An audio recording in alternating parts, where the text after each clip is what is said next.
Well, here I am this morning in my studio. Obviously we're isolating still.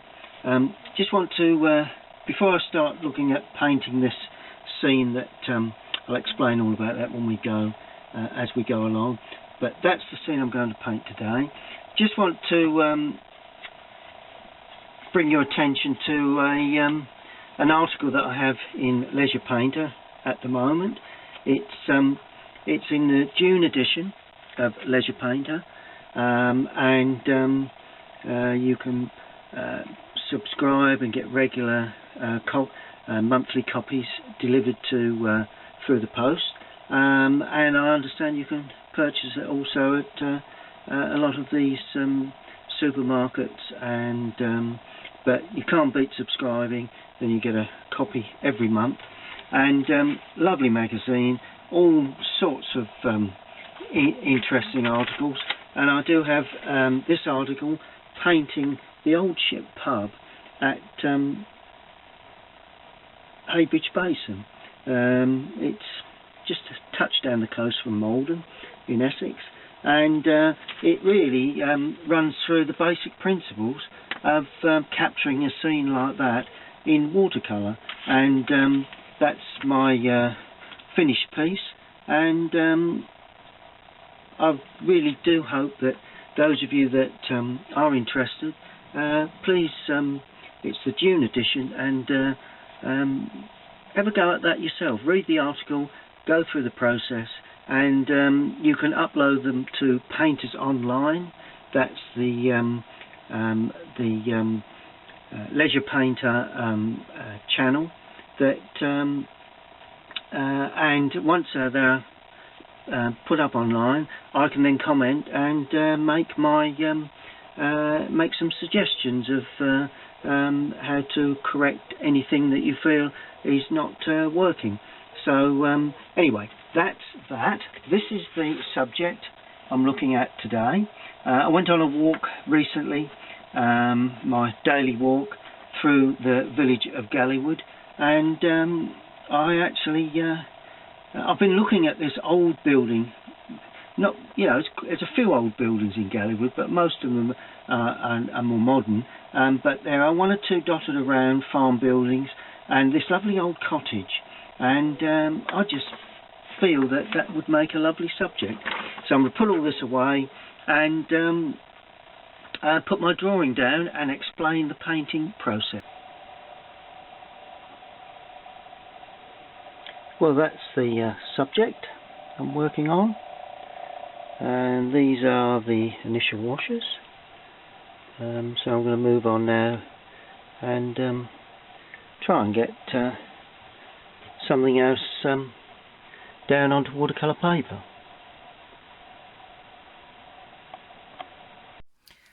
Good, well, here we go. That's the photograph I took, and I'll put that down onto watercolour paper in the form of an outline drawing. Lovely subject. So I suppose we need to analyse this, bearing in mind we've got light coming from the left, blue sky. I'm not going to do much to the sky because that's a very small part of the picture. Got a foreground road. I've put a figure in at that point there where the fence is. Plenty of shadow work, particularly on the right hand side of the roof line, and varying tones, bit of colour here in the greenery, the foliage and the hedging and the trees, so you can tell it's sort of like a spring day, and a little bit of detail in the door and what have you, but to me it looks pretty straightforward. So let's, if you like to paint along, let's get a wash of colour down. Now I'm making certain that I've got all the air out of the brush, so there's plenty of water on the brush. That's vital. And I'm going to damp the sky. I'm using a round mop brush, number 4. It's a Winsor & Newton, a series 340. I'm going to just damp that paper just to get a little bit of dampness into the paper. not used this brush for a while. Usually use the pointed one, so got a hair that's come off there. Let's just get rid of that. If you do get a hair in left on the paper from the brush, I wouldn't be too concerned about it, because it will gradually, once the paint dries, you can just rub it away. Don't chase the paper, chase around the wash that you've done just to get rid of it, otherwise sometimes you can spoil that. We're going to come down. It's got a little bit of angle behind there, but that tree is going to get painted later on. Okay, now I'm going to use cobalt blue for the sky, and relatively strong mix, particularly in the centre there, because that's where I've got some red tar roofing there, so we need some nice blue touches to really strong. And I'm picking around the roof line of the building. There we are. Leave a little bit of light for cloud work. Now I'm watering down the mix and just banging in a little bit of blue either side, but hopefully that's really all we need to do. Now the sunlight's coming from the left, so I'm going to indicate that by introducing a little bit of cadmium red and a little bit of cadmium lemon, so that we've got sort of like a warm yellow feel in the sky on that right hand side. And pull that in. Don't blend it, because you've got blue there, otherwise you end up with green, but just pull that light effect in to that. It is a low light because it's early in the year, so it's quite a low light. There we go. It's always nice to have a bit of tissue. If you do run over what should be a white area, then I mean, there's a little run over there. I mean, I'm being a bit fussy here, but it's always nice to learn these things. Just use a paper towel and just lift away. No need for masking fluid on this one. Now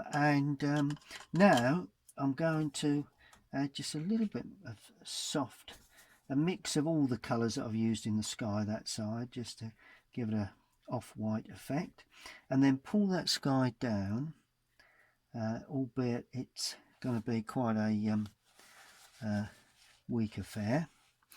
Good. Now there is a building behind here, but I'm going to eliminate that. And there's another building there. I'm going to eliminate that, but I am going to put in, with a bit of distance here, I'm using raw sienna and cobalt blue, because I do feel the distance at that point will be hazed out. So a nice bit of hazing to that distance, but all the time holding the line, finishing there, and even a deeper blue in the lower. There you go. That's what we're looking for. Quite deep blue in that lower area. And as we come further up, we just add a bit more yellow to that, and let that gradually blend up into the sky. So it's raw sienna cobalt blue, creating a nice deep distance, and that's the start of my hedging behind the behind the fence area. So that's pretty straightforward, really. A little bit at the back there, a bit of softening, just gradually soften it away. Good. So that's that. Clean the brush again, and now I'm going to use cadmium yellow for, that's definitely going to be really brilliant yellow there. So I'm using cadmium there. Going to have a little bit of yellowing along the edge there, bit of low hedging. That's it. Now I'm going to weaken it, add a little bit of raw sienna, and just pull that through, keeping all my colours fresh and light. A little bit into that tree and just soften that, just so it all blends. These are only just preliminary, I think I can say that, yeah, preliminary colours. Yep, that looks good. Now the road, well, we'll use ultramarine for the road, and a bit of depth here, so I'm starting off quite blue. Leave the path at this stage quite blue, then I'm introducing a little light red. Could use the red you've used in the sky in the greens there. A little bit of light red, touch more light red, there we are. Add a little bit more water to that and pull that through. Notice how quick and how, here we are. Leave that here, it's come out the brush, but I'm not concerned. And I'm adding a little bit of the cadmium red that I had in the sky right in this foreground area. Now, it's not what you see in the picture, but you can see that there is a basic, there is a little bit of blue, there is a little bit of red, and I've enhanced that by making it more cooler in the distance area there, and as it comes closer to us I've used a stronger colour, but basically I've kept the yellows there, brought a little bit of local yellow to that.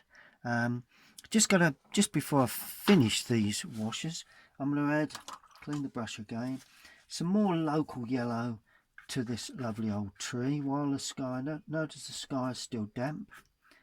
Oh, that's nice. That's the real warmth of that tree that is quite important. And I want to get the light onto this subject, and I think I've achieved that. Lovely. And if you notice there's a little bit of run back there, it doesn't look too clean, don't worry about that. We have shadow. There will be some shadow from, it's a low sun from the left hand side, there will be a shadow coming across from the building. We can enhance, the shadow on the photograph is only very small, as you can see, but I'm going to probably bring it out a little bit further. We can make adjustments as we go along with that. And just the path, might as well use the same brush for that. Going to put a little bit of just ring the changes, ultramarine with a little bit of that cadmium red. Now I said a little bit, and there seems to be a heck of a lot going in there. Let's just see what we've got. There we go. And this there again, I suppose, ultimately, as you get into the foreground, you can add a bit more red to that, but I'm not overdoing the red on that. Keep plenty of light white edges where the paving stones are. See the edging of the path. And now the building, although it's white, I always say a little bit of colour, and I'm using a little bit of cadmium lemon, very weak. See how that is? Yep, it's quite weak, a bit weaker than that. And just splashing that on, particularly at the top of the building. There we go. And to be fair, you may think, well, that's white. Now you've made it yellow.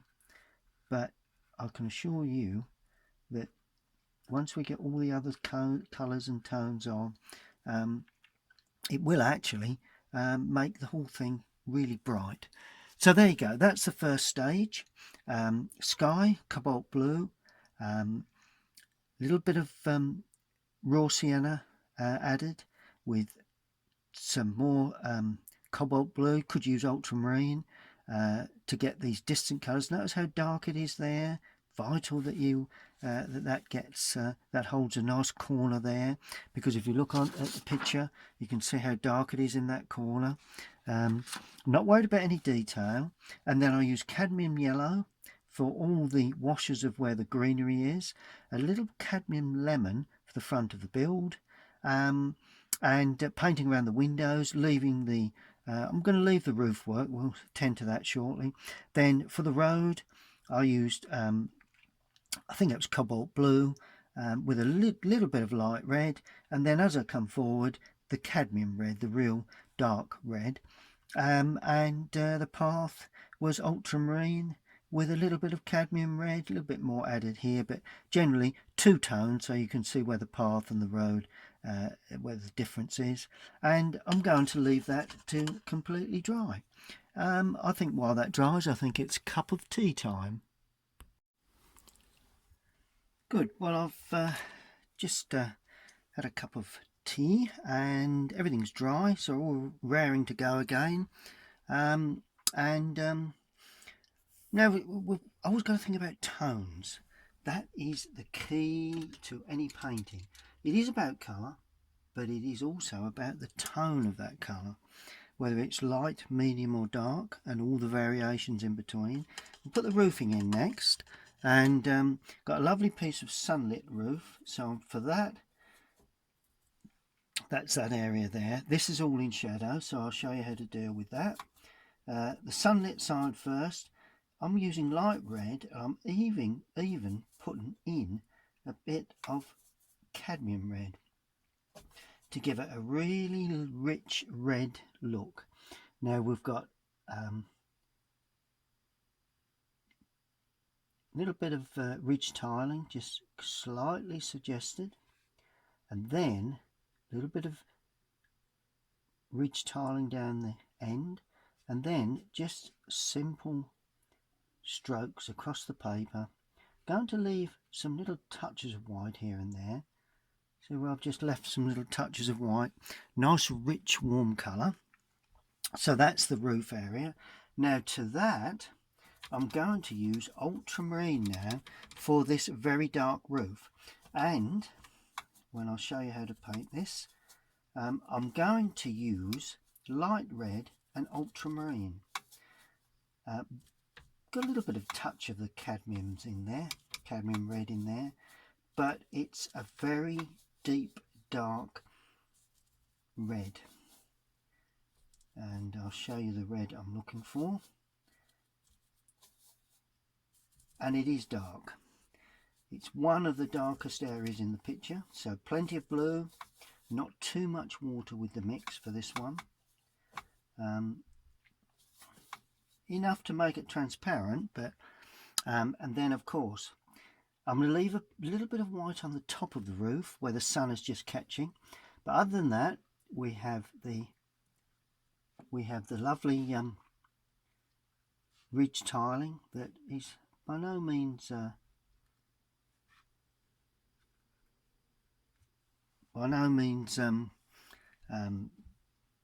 detailed at all. Then we have the roof. Now we've got a jagged edge where the overlapping tiles would be, like that. Notice how I'm painting quickly, that's important. Then, and this is the crucial area, the nice sense of shading onto that. And then as we come into this tree, because that tree is lighter in watercolour, we've not got the use of white or lighter colour onto over dark, so I need to show a feeling of how that greenery will overlap on the edge. See the way I'm allowing that to overlap onto the edge, and you've got to remember the way this leaf work hangs. It hangs down, goes back up, maybe a little bit there. A bit more blue in the mix now as I come down away from the light, and a nice bit of edging just to show where the that tree will actually finish. There we are, and even left some white paper here and there. There we are. So that's the way you depict the feeling of light onto trees when you've got a dark and a light area. It's all about tone really.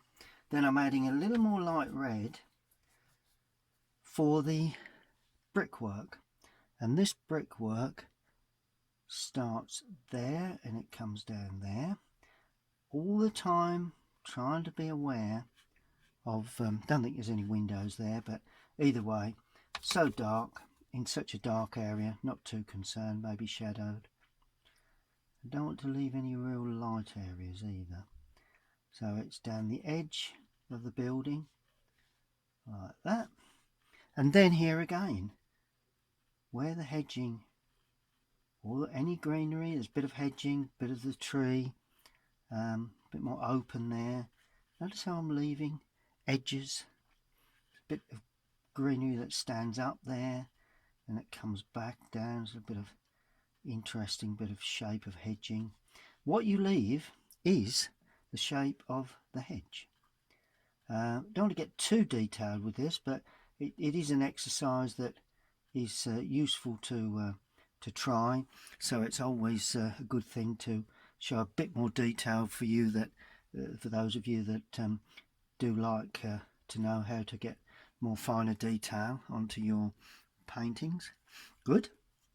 So then we look at the brilliant red again, which is, use a slightly different red to what I had on the roof. That's a nice bit of red there. I'm going to use a similar red, just light red again. Don't think there's any cadmium in that mix. And we've got that area there. That's it. A supporting brickwork is the number to the cottage. Bit of supporting brickwork there. And where that finishes is actually on top of the hedging. That needs to complete that rounded arc of the hedge. Now, when we come down into the area of picket fencing, we have to leave the white picket fence. It's another thing you do when you're doing these sort of building paintings. Good, that's okay. Now, so we're getting a bit of tone in there. We've got the lights, we've got the darks, we can see roughly where we're going now. Bit of greenery, but let's do the fencing. Now I've got everything else in, I can balance the tone of that fence. And that fence is going to be burnt umber. And you either have a dark fence and a lighter figure, or a light fence and a darker figure. Well, I'm going for the light fence and the darker figure. That way I can have shadow running across the ground and slightly up the fence. That gives a lovely funnel of light. So it's burnt umber, just on its own really, and there is a small bit of ridging to that. And what I'm going to do, I'm going to paint down, leaving some little sections unpainted. See the way I'm painting down? Maybe a bit of board at the base there. Now that figure is going to be darker than that. So I'm still painting around so I can get some bits of light on that. And then as I come forward, it's quite a rough, it's an old fence, so it's quite a rough area, so I don't need to be too fussy with that, and it just gives an indication of a dark fence, and the dog's going to be dark as well. Painted around those, and then as we come into the shadow area, because that fence turns at that point, so there's a slight backward area there, and then this is in shadow. So you can see the turn of that fence. And the picket fence finishes somewhere about there, I think. Well, this one does anyway. Whether that's true to life, we are not quite sure, but there you go. So that's that. Now I am going to finish the building. Now, it's a lovely green door on the building, as you can see. Got shadow, you know, recessed shadows and all the rest of it, but it's a lovely green building. So door. So And because it's a paint colour, I want to try and get a different green. So I'm going to use I'm going to use Prussian blue, right? And I'm going to use, just trying to think, get that nice green. Doesn't want to be, what's this summery green? Okay, doesn't want to be a dull green, it wants to be a brilliant green. Right, with a touch of cadmium red. Now that, funny enough, will make a blue green, and then just to turn it green a bit more, I'm using a bit of cadmium yellow. There we are. And I think by the look of that, it is sort of like a bluey green. The red makes it an unusual green rather than just an ordinary hedge green. So that's the door there. Fairly dark. I did notice that the door is quite dark in colour, quite narrow too, and that's a nice little window there like that. Don't forget to leave the surround, the white surround, and we've also got a door knocker somewhere there, so I'm going to leave that white at this stage. And as you come, when you paint these doors, as you come down to the lower part of the door, don't ask me why, but it always looks more sunlit if you make it lighter. See the way I've softened that in? And if we make it so light we can't see where it finishes, like that, we've no problem with putting a step in, because we don't know where it is anyway. So quite simple really, you know. Now the windows, and what I'm going to do, I'm going to paint the glazed areas, leaving the white frames unpainted. Now when you paint windows like this, they do quite often reflect the sky, but overall they are basically quite dark. Going to use ultramarine for this, so a bit of ultramarine with a fairly damp brush, not too wet. Right, and I'm going to use burnt umber into that. For a start off, because it may reflect a bit of the blue sky, I'm going to leave it a little bit bluey. So in other words, more blue, less burnt umber. And we do have, there's one pane there, 1, 2, 3, 1, 2, 3, 1, 2, 3, and just leave a little bit on the edge of the sill area, just to give an indication that something may be on the windowsill there. Okay, and at the top, just going to add a little bit of greeny yellow before I paint this dark blue in, purely to give me a feeling that perhaps, just perhaps, we have a feeling of sunlight there running from greenery from the other side of the road, something to that effect. Good. Now in the actual windows in the lower area, just going to be quite dark, in actual fact quite brown. So they're warm, we possibly indicating we can see something inside, but we're not worrying about curtains and all this business. And we could do, but anyway, one window, just the glazed areas, like that.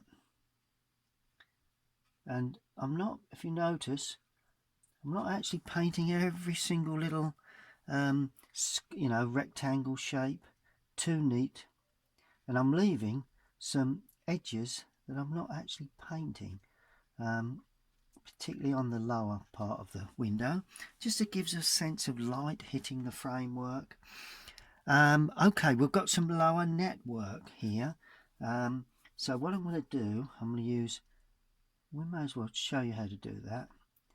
That's the glazing for the window there. Don't forget the perspective of those cross sections, and then this one, these cross sections are slightly laid off. If you notice, then slightly to the right. Job to see there, but I'm finishing there because there is net curtain, and that is quite light, and in some respects a little bit sort of browny. There we are. So that indicates a net curtain behind. Now, because you've gone light, you can actually perhaps put a bit of detail on the lower part. Blue, perhaps. Could have some red. Let's just try a little bit of red in there. There we go. For some little objects that are just standing in the windowsill. That's all we've got to do. Good. So that's that. Lights against darks, darks against lights. That's what this painting is all about. Okay, so that is the next stage. Now that is dry, or drying quite nicely, going to look at the trees now. I'm going to start in the distance. There's hedging there, that lovely large dark tree. Now that dark tree I'm going to treat very soft in, just show you the picture again. That dark tree there, it's going to be very soft, but this is going to be quite textured. That way, that tree sits back, this comes forward. So it's all about texture really, as well as colour. Now the one in the distance, I'm going to use Prussian blue, although you know it is distance, but it's not too far away. And what I want to do to soften some areas, to give it a bit of atmosphere, I'm going to damp the paper, so just here and there, not all over. Notice how I'm just damping one or two little areas. And you watch, when I paint into the dry areas, the paint holds.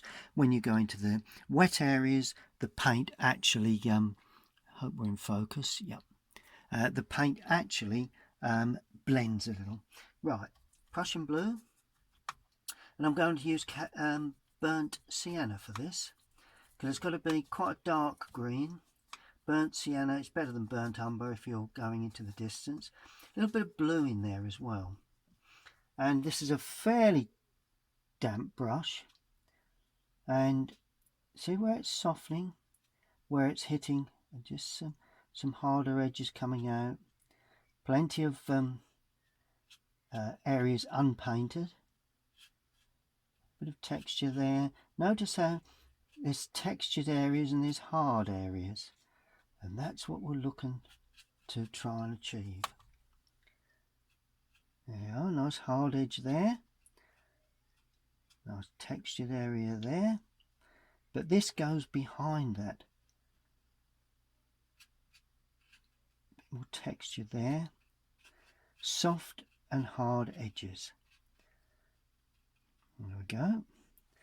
Leaving a little bit of the background colour, always important. Going to go one tone darker, so that we've got a bit of variety in colour. Actually, I think it's a eucalyptus tree, that one, if I remember rightly. So it does lend itself to this sort of bluey colour. Right, be careful I don't overdo this. Notice how, if you're not careful, you can add too much tone and you lose the look, that your soft look you're trying to create. Good. Now it then gets quite dark in this lower area. Now I'm going to use more brown in this because there is a bush or something in the background there. There we go. And then just softening that, just to try and get a piece of, and allowing that underpaint. Remember I went in fairly light, very blue sorry, dark, very blue area. There you go, and finishing on the top of the fencing and where that bush is coming. Just make that a bit more like a tree, like sort of lower part of the tree. There we go. Now we'll put the wood area in shortly. This area is rich green. It's like a hedging. It'll hopefully be light against dark. I'll leave some little white patches, and it'll be dark against the light background. Right, Prussian blue again, cadmium yellow, more local green this. You should be able to see that. Not too much on the brush initially. There we go. Leaving plenty of those patches of light from your initial underpainting. And 2 little light touches there. I'm going to go a little darker as it comes towards the fence and hold the line where the fence is, and leave a bit of white paper and 1 or 2 little flecks just going up. There you go. And all of a sudden there's your hedge. Lights against darks, darks against lights. Pretty simple really. Nothing too fussy with that. You know, nothing to attract the eye too much there. Now this is the area that really will need some punch. And already got a nice yellow on there, so we'll just allow that to dry. The focus in, yep, I think that's focused up. Right, going to use a number 8 brush for this large tree. Could be a little bit bigger than that, but providing you mix up enough paint, don't make it too strong. Now this initially has to have lots of cadmium yellow, so cadmium yellow and a touch of Prussian blue. It's got to be quite yellow. If we leave any edges, which we will, any little patches, that real light wash of green that we put on will come through. But having said that, the initial wash does need to be quite yellow. So we've got a yellow green. Okay, not too much on the brush. Just move my water because I want to hold the brush on the side for this and drag across. Go right into that corner. See the way I'm just dragging, just as if there's overhanging branches. Always a good way to paint trees. And this is going to have hard edges, as you can see. You know, no real soft areas. Plenty of gaps. A little bit of area there. It really gives sunlight to this area. Notice how the sunlight is really catching. And the wash that you put underneath is shining through this now. So that will really give an indication of light. A bit more water. Keep it going, keep it coming down. Right, now we go dark, or a little bit darker. Prussian blue to the mix with burnt umber, or burnt sienna actually, which is not my favourite, particularly to get a warm colour. And now this is where you get that nice sense of tone within your tree. So initially we've gone light, now we're going like a medium tone really, I suppose. Don't take away too much of that light area, particularly in this particular section. Need plenty of light there to indicate tree, the branches. And then we're adding plenty of blue, and we're coming down into the lower area, leaving little patches on the outside, but it's going to be quite blue in this lower part, and just introduce a bit of blue to that.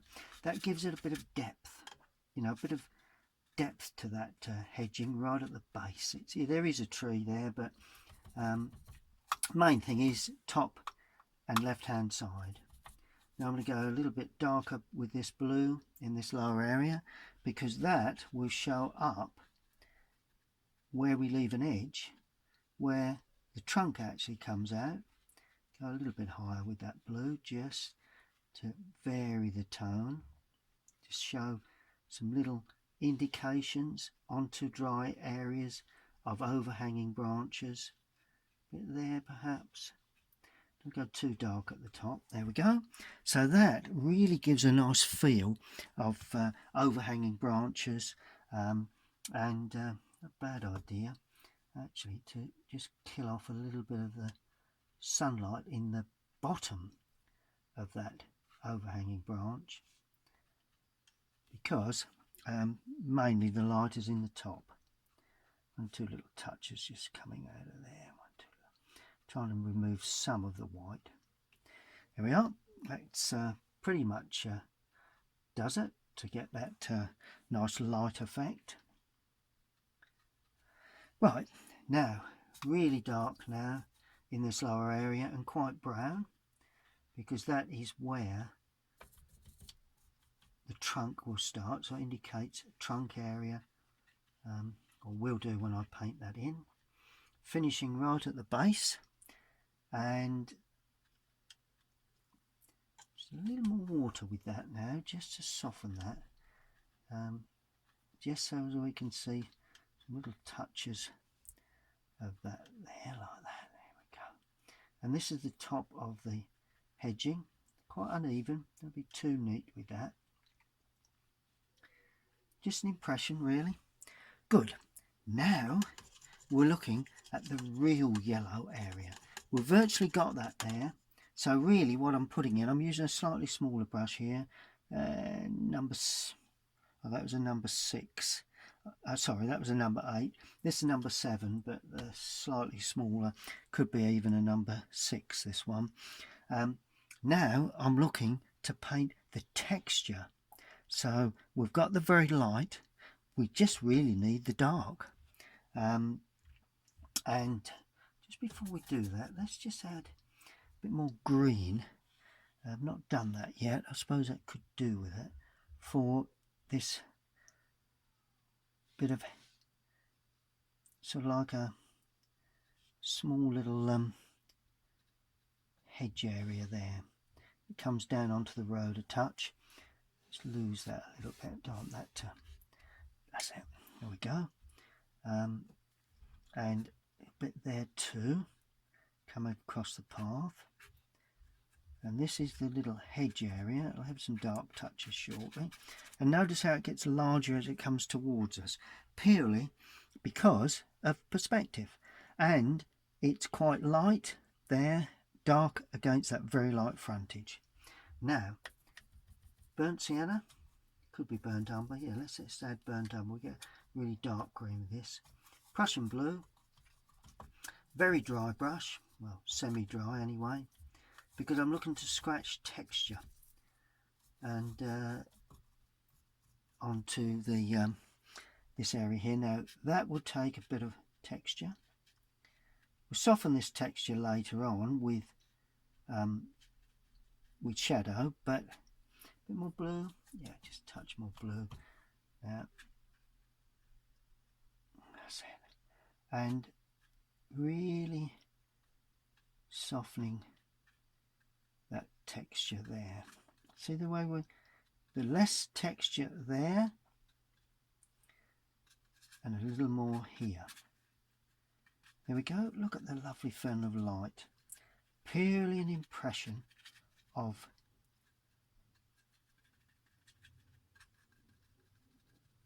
hedging that actually has light on it. Good. Okay. While we have that nice deep dark colour, there is some little touches of this where that little edging greenery actually hits that track. A little bit of overhang there. And that would be in shadow too, because the light's coming from the left. There we go. And some little touches along the edge, and these get bolder. The brush strokes get a lot bolder as you come forward. There we go, look at that. Quite easy with a brush that is semi-dry. Okay, clean our brush up and we'll analyse what we've got. Right, next will be the burnt umber with Prussian blue. Not too dark this, because this is for that trunk area, this large eucalyptus tree standing in the background there. And as it goes up, what I'm going to do, I'm going to use just a damp brush just to soften it. There we are. And then we have, wrong brush, then we have a branch pulling away from that soft area, showing in places, a part of the trunk there. This is also the main trunk that splits about that point. Then use a little bit of softening again just to pull that in to the there we go. Okay, well, we'll put a branch in there then, another little branch there, and plenty of gaps, otherwise the trunk appears to be in front of the leafing. So we'll lift that off, just get rid of a little bit of moisture. There we go. So we lift the branch work off to reveal an area where the tree is actually not got any, you can't see the leafing. And then you have one or two smaller branches. Don't want to overdo this, because once you do, you're getting into a position where you're creating a lot of interest in the lower part of the picture, taking away from the building itself. Maybe need to straighten that up. Maybe some little things going on in the lower area there, just running out of picture. Just soften that so it doesn't look too much like a hedge. Okay, so we'll let that dry. Must not get over fussy with this. Just make certain that that is more of a, there we are. Okay, so that's that. We must leave that. Right. Now we're going to go burnt sienna in this warm area here, this where the sunlight is. Now we've got a little bit of, you can see some of the branch work. You can certainly see, not quite sure of the strata of this tree, but, or this, it's a cluster really. I don't know whether that's, don't know, I'm not quite sure really. But there is a trunk that heads off up there, quite thick in places. Now this one, I'm trying to get away without softening, because I really need to get a bit more harder edges in the foreground. And of course there may be, well there will be, some branches that actually hang out, picking up on the branches or the greenery that's there. And another little branch there, that could be quite a substantial tree there. Leaving gaps where appropriate.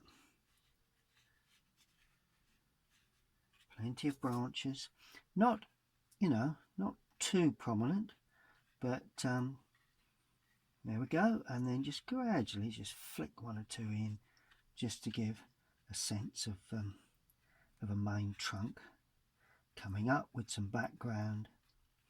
There we go. Oh, I think that's sufficient for that. Good. It's all about the building, but the trees are important. Next comes, let's have a look at the figure. Okay, not an important feature, but we will put in the hair like that. That's it. And we have very little blue, So the coat is going to be ultramarine. Shall we try ultramarine? Don't think it should be red. Take away from the building a bit. Ultramarine. There you go. That's it. A little bit of texture to that. Now on the shadow side it's less textured, and the arm comes out to hold the lead for the dog, and the jacket finishes there. And then legs, well, let's just put burnt umber with that, put a bit of red with that as well, just to give it a little bit of a brown feel. And you've got the main forward leg coming out there, nothing too fussy, and the back leg coming out there. Just gives movement really, and no feet, just shadow. Make that a little bit wider at the top there. There you go. And then the dog, well, just almost black really. Ultramarine, burnt umber, plenty of ultramarine this time to give it a black feel, black look, very dark anyway. And put the tail in like that. Not quite sure what sort of dog this is, but not really too concerned. As long as it looks like a dog, that's the main thing. I think that probably does it. There we go. Yep. Now with this very dark, almost black colour, I'm going to put in the window. It's got one of those round spiral, it's like a glazed area with a round spiral to let light in, but you can't actually see in. So that's that. Then we've got the door knocker. Leave the little bit of white on the top. We have a letterbox. That's useful. Always a good thing to put in. There we go. That's good. Now we have the lamp, the support, and the top of the lamp, leaving one side white paper because it's in sunlight. Although it's black, the sunlight on there, it would actually appear almost white. Good. And then clean the brush and just a touch of yellow into that sunlit area and a touch of blue into the shadow side of that lamp. Go. Gives a feeling of light hitting the glass of the lamp. Good. Well, we're getting there. We're not far away here now. Number, I wouldn't be sure on that, but the number's gone in. Now, oh yes, right, the picket gate and fence. Okay, so we've got the main gate post there. We do see the top of one there, and one or two little of the areas of the picket fence, and just put that in fairly clean, fairly neat. Don't want to overdo the fussiness. Lost a bit of the detail there, and it's smaller as you go away. And then there's a cross section, and that is all you need to do for your picket fencing.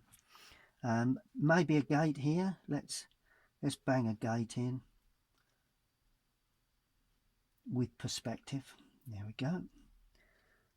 So we needed that to show perspective. Good. always put the gate open, and that is the next stage.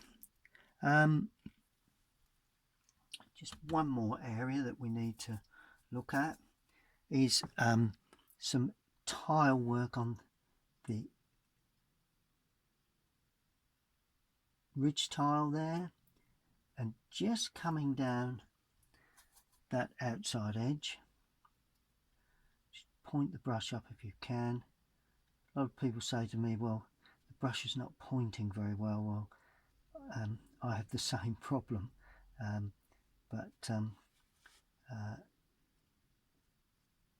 you know, it's not an exact science, but gradually you learn how to position the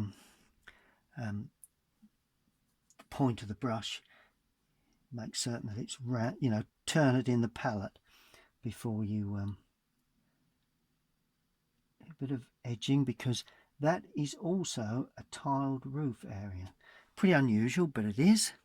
And we've got an area there under the gutter where there's a bit of showing where the tile work is. I'm not going to put in the guttering. I think we'll leave it at that for now, and finish the picture with the shadow work. Okay, well, this is the favourite part of the picture for me, because that's the shadow work, and that's the thing that really brings the whole thing to life. Now, I did mention about the hair of the brush here, and all you do is just scrape it off the paper like that. So never worry too much if you get a hair of a mop brush or any brush laying on your washers. Leave it and rub it out once it completely dries. Okay, now a smaller brush, not, well, there again, it's a number 6 again. I'm going to use ultramarine with, for the shadows, this is cadmium red. Now that gives me the opportunity to be a cool shadow, more blue, more ultramarine, a warm shadow, more cadmium red.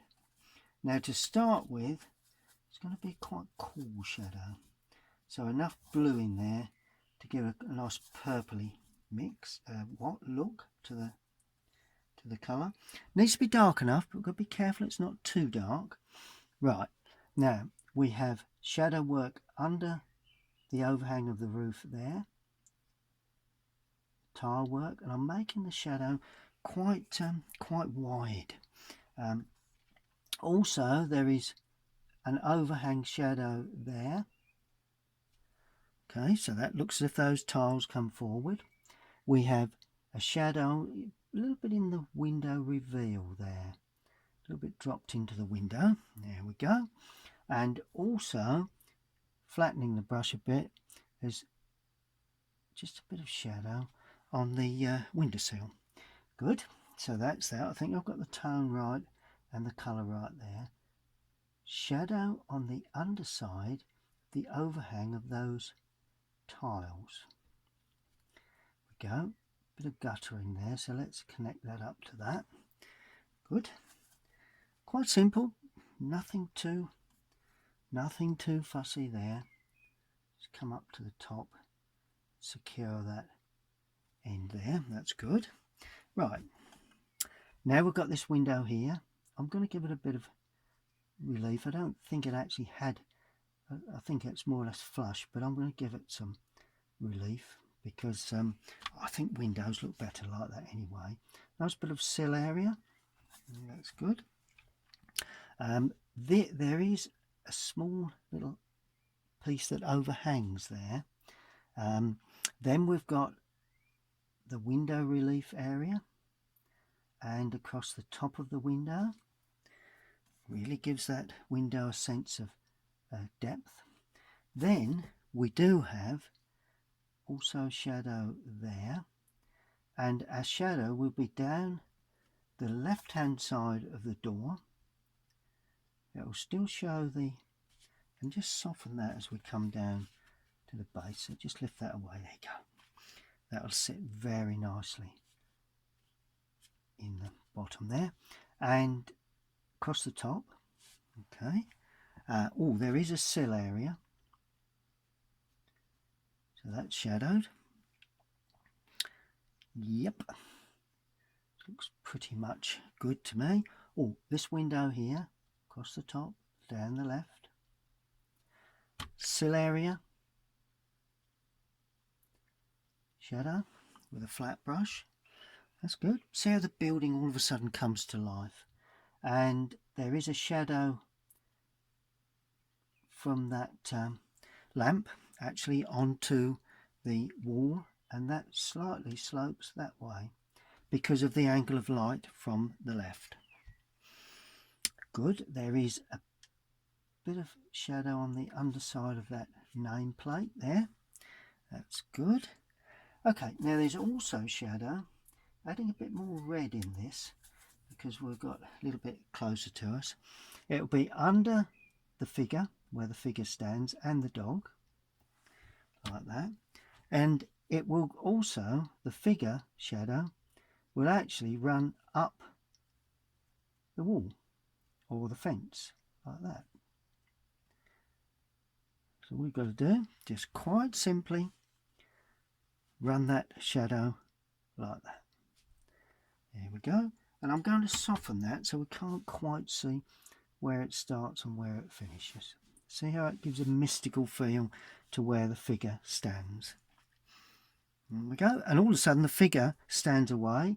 There would be a shadow from the dog itself, but not too much in that case because of the it's standing away a bit. Good. And then let's add a bit more blue now. All these shadows are very, very important to the final outcome of your picture. Good. Now where are we going to have shadows here? Well, it's always nice to have a bit of shading from the overhang there, a bit of shading this side, a bit within the greenery, a bit there. Okay. One or two little touches of shadow here and there within that greenery, not too much. We don't want to take away too much of the light. And of course where the picket fence would be on top into the greenery and running like that. There we go, that's good. Now we will have, because the road lays flat and the curbstone lays down, upright, then you would have just a touch of shadow on the curbstone like that, because it's not in full sunlight. Now, final thing really is the shadow from the building on the opposite side of the road. Now this is where it gets interesting, because how far out do we go with this? Start off with a cool shadow, make it warmer as you paint through. How far do we need to go? Well, initially I'm not going too far. It's going to be like that. Perhaps a slope like that to indicate a building. Okay, and then a bit more red in the mix, coming away like that. Just holds that right hand corner in. Maybe a chimney. I'm making this up as I go along because it's not really there. There we go. And the roof line like that. We'll allow that to dry. You know, it's a good thing to do. And maybe we have another small shadow running across there like that from another building that's across the and perhaps down there. But other than that, that is really, let's just come straight down the fence. There we go. So they are shadows out of picture. A little bit of shadow work sweeping across this foreground. I always like to see a little bit of soft shadow into the foreground, a little bit of roughness to the road here and there, just to give a little bit of road markings and what have you. Just a hint at it, really. Soften that shadow in places. Not a bad idea, just to soften that shadow, really. That'd be nice. Yep. And perhaps soften it where it's up on the fence. Could be from a tree on the other side of the road, and that wouldn't create a hard edge shadow. Good. So that pretty much does it, really. Don't think really there's a great deal more to do to that.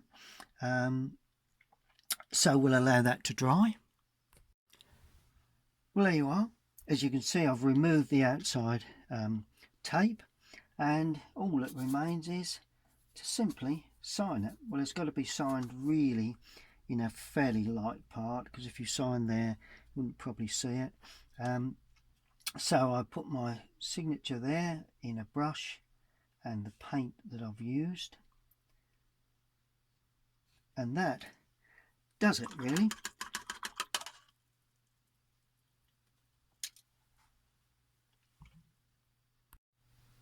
So that's my subject.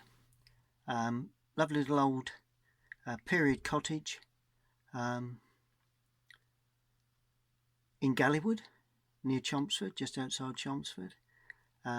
Seen on a walk that I did yesterday. Took a photograph. Was going to do a sketch, but in the end decided to paint that as is, because I could see it was pretty straightforward. Just honing in a little bit now, just to show you some detailed areas. Just scanning the picture, just so as you can see some decent detail areas. You know, it's all, there are certain sections of this that could be classed as quite rough. But it's semi-impressionist, really, and particularly in the buildings, you know, the windows, the door, the path, the foreground. One or two little things that could be just finely edged off, but there you have it. It's a watercolour of cottages in Galleywood, where I live, and I hope you've enjoyed that. Please paint along, run it through again and paint along. Would love to see your version of that. And don't forget my Leisure Painter magazine. Well, it's not mine, it's Leisure Painter magazine, but my article, it's the June edition, is available now. And enjoy. Stay tuned to my YouTube channel. Thank you very much.